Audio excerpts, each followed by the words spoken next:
Si Dieu dirige tout, l'homme peut-il vraiment être libre?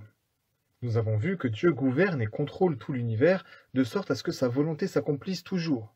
C'est ce qu'on appelle la providence de Dieu. Mais la Bible affirme également que l'homme est responsable, de ses choix comme de ses actes. Comment donc comprendre et concilier ces deux vérités qui semblent incompatibles? Nous avons déjà vu dans notre vidéo sur la providence de Dieu que chaque événement est à la fois 100% causé par Dieu et 100% causé naturellement. Eh bien, il en va de même pour les actions humaines. Elles sont toujours contrôlées par Dieu et par l'homme. Ces deux vérités vont de pair. Nous avons de nombreux exemples bibliques où un événement est à la fois causé par Dieu et par l'homme. Prenons la crucifixion de Jésus, par exemple. Acte 2, 23 nous dit que Jésus a été livré conformément à la décision que Dieu avait prise. Il s'agit là de la cause divine. Mais il est également écrit que vous l'avez tué en le faisant crucifier par des hommes qui ne connaissent pas Dieu. Il s'agit là de la cause humaine. Contentons-nous simplement d'un deuxième exemple. En Genèse 45, Joseph s'adresse à ses frères en leur disant « Je suis Joseph, votre frère, que vous avez vendu pour être mené en Égypte. » Puis il précise « Ce n'est donc pas vous qui m'avez envoyé ici, mais c'est Dieu. » La vente de Joseph aux Égyptiens est donc à la fois décision divine et décision humaine. Mais comment cela est-il possible? On a généralement du mal à comprendre que l'on puisse être responsable et décisionnaire de nos choix si Dieu contrôle tout et a déjà tout prévu.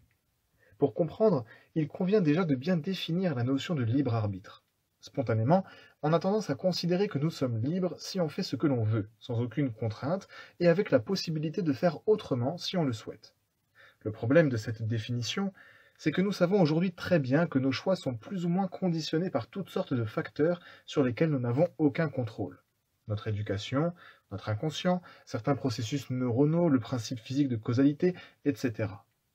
En réalité, chacun de nos choix a de multiples causes, et notre libre arbitre ne peut s'exercer qu'en rapport avec des contraintes qui s'imposent à nous.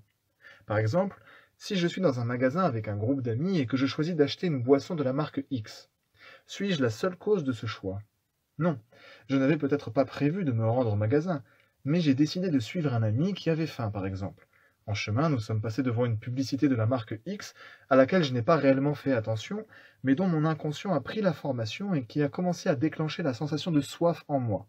Une fois devant le rayon des boissons, j'ai eu le choix entre plusieurs marques, mais mon inconscient, influencé par la publicité et peut-être le fait que j'ai été élevé dans une famille où l'on buvait régulièrement de cette boisson et dont j'ai été habitué à apprécier le goût, tous ces facteurs vont en fait constituer les causes de mon choix d'acheter cette boisson de la marque X. C'est bien moi qui fais le choix, j'en suis responsable, mais je le fais à partir de ces raisons. Imaginons maintenant que nos choix ne soient motivés par aucune cause, aucun facteur, si ce n'est notre seule volonté. En réalité, mon choix d'acheter une boisson quelconque ne serait motivé par aucune raison rationnelle. Il serait soumis au pur hasard. Ce serait un choix inexplicable, voire incontrôlé. En effet, je ne me serais appuyé sur aucune raison, consciente ou non, pour faire mon choix. Pourrait-on vraiment dire que j'aurais été décisionnaire de mon choix et que je ne l'aurais pas plutôt subi en quelque sorte?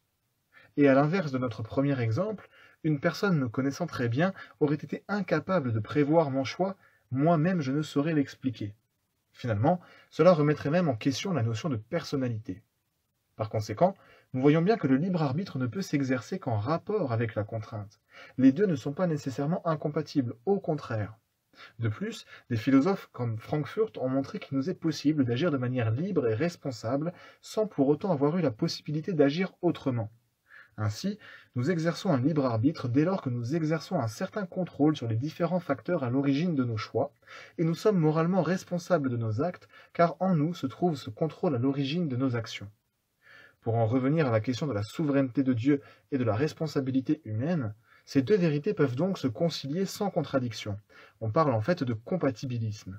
Ça ne veut pas dire que nous en comprenons exactement les mécanismes, mais nous reconnaissons que les notions sont compatibles. La providence de Dieu n'exclut pas le choix humain, mais l'inclut. Dieu contrôle tous ces facteurs qui s'imposent à nous.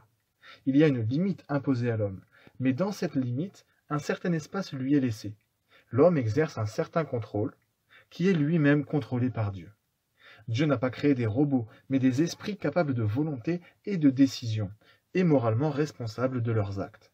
Et surtout, il souhaite entretenir une relation avec l'homme, ce qui passe nécessairement par un certain libre arbitre. C'était Curious, j'espère que cette vidéo vous a plu. N'hésitez pas à me faire part de vos remarques et questions dans les commentaires ou par mail. Pensez aussi à aimer la vidéo et à vous abonner pour soutenir la chaîne et être tenu informé de ses nouveautés. À la semaine prochaine.